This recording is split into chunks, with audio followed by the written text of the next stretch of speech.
Hello viewers, আসসালামু আলাইকুম। কেমন আছেন আপনারা? আশা করি ভালো আছেন। আমিও আলহামদুলিল্লাহ আপনাদের দোয়ায় অনেক ভালো আছি। তো এটা হচ্ছে যে কাঁঠাল গাছের মুচি। আর আপনাদের কোন জেলায় কি বলে আমি জানি না। তো আমাদের জেলায় কাঁঠাল গাছের মুচিই বলা হয়। আর মুচি কি সেটা হচ্ছে যে যখন কাঁঠাল গাছে কাঁঠাল ধরে ওই কাঁঠাল যেগুলা ফল হয় সেগুলো হচ্ছে যে অন্যরকম হয়। আর যেগুলা ঝরে পড়ে যায় সেগুলো হচ্ছে যে মুচি। যেগুলাকে মুচি বলা হয়। তো এই দেখুন আমি আমাদের গাছ থেকে একটা মুচি নিয়েছি, কারণ আমরা ভর্তা করব। আমার ভাই ভর্তাটা করবে, তো আমরা সব কিছু রেডি করে দিচ্ছি। তো অনেক দিনের শখ হচ্ছে যে আমরা ভর্তা করে খাবো, আর গ্রামে গেলেই একটা না একটা পদের ভর্তা আমাদের চাই চাই। তো সেটা কিভাবে কি কি দিয়ে তৈরি করি সবই আপনাদের সাথে শেয়ার করব। আর এটা হচ্ছে যে আমাদের ক্ষেতের বিলেতি ধনিয়া পাতা। আর এটা অনেকই মানে গ্রানযুক্ত। তো এটা খেতেও তো যে কোনো সবজির সাথে কিংবা যে ভর্তার সাথে দিলে অনেক ফ্লেভার হয়। তো আপনারা কোন জেলায় কিভাবে খান কি সেটা আমাদেরকে কমেন্টের মাধ্যমে জানাবেন। আর এই হচ্ছে যে আমি আমার ছেলে সহ আমরা চলে যাচ্ছি বাড়ির দিকে, কারণ আমাদের মুচি পাড়া শেষ। এরপরে অন্যান্য উপকরণগুলো রেডি করতে হবে, সেই জন্য আমরা বাড়ির দিকে চলে যাচ্ছিলাম।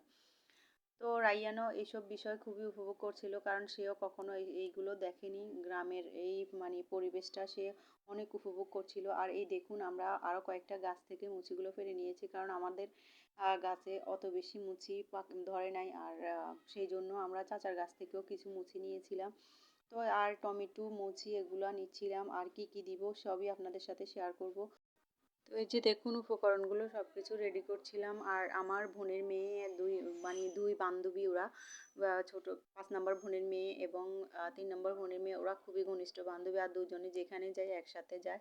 তো ওরা ওইগুলো নিয়ে খুব মানে খুনসুটি করছিল। আর আমার সেজ বোন এগুলা কেটে কুটে রেডি করে দিচ্ছিল।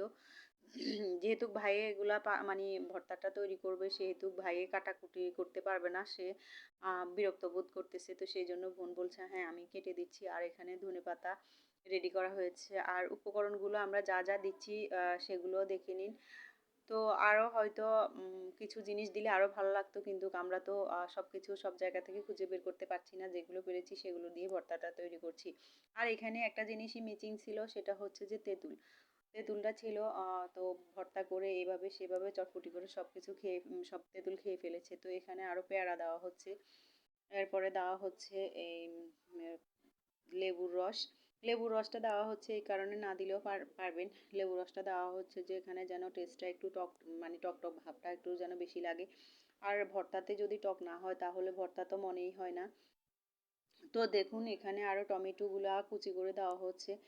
এরপরে অ্যাড করা হবে চালতা। তো চালতাটা ঘরে অনেক খোঁজাখুঁজির পরেও যখন দেখছি চালতাটা ঘরে পাড়া নেই, আর চালতা গাছও আমাদের নিজের, তো আমি ভাবছিলাম একটা চালতা আমি নিয়ে আসি। তো এই যে সব কিছু কাটাকাটির মানে শেষ হচ্ছে, আর আমি চলে যাচ্ছিলাম চালতা পাড়ার জন্য। চালটা আসলে আমি গাছ আগে দেখবো গাছের নিচে পড়েছিল কিনা, পড়ে আছে কিনা, কেননা গাছের নিচে অনেক চালতা পড়ে থাকে প্রতিদিন সকালে। এত বড় গাছে উঠাটা আমার পক্ষে সম্ভব না। আর ছেলে মানুষও কেউ নেই, ভাই তো উঠতে পারে না। ভাই আগে উঠতে পারতো, এখন উঠতে পারে না, গাছটা অনেক উঁচু।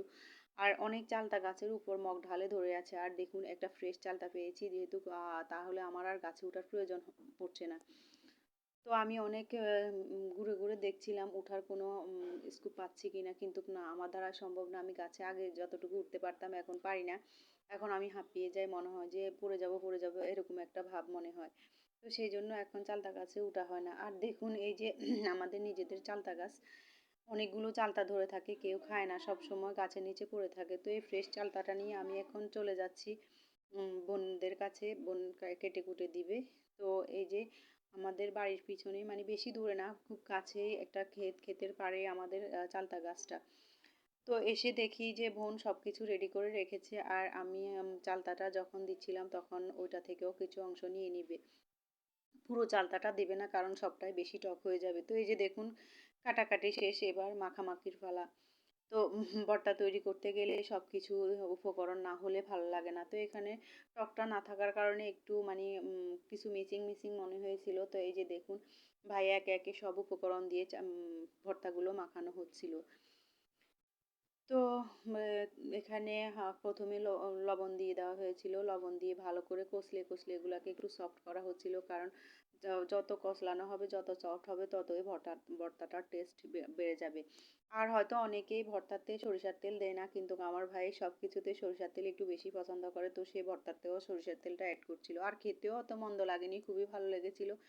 আর এখানে দিয়ে দেওয়া হচ্ছে মরিচের গুঁড়া। আর ভাইয়ের মানে একটু মজা করে, মজার ছলে মরিচের গুঁড়াটা একটু বেশি বেশি দিচ্ছিল, কারণ যেন ছোটরা খেতে না পারে। আর ভাইয়ের মানে এই ভর্তাগুলো অনেক পছন্দ, ছোটরা না খেতে পারলে তার ভাগে অনেক বেশি পড়বে, তো সেই জন্য সে মরিচের গুঁড়া একটু বেশি বেশি দিচ্ছে। আর আমরা যত বারণ করছি সে শুনছেই না, আরও মজা করে করে দিচ্ছিল।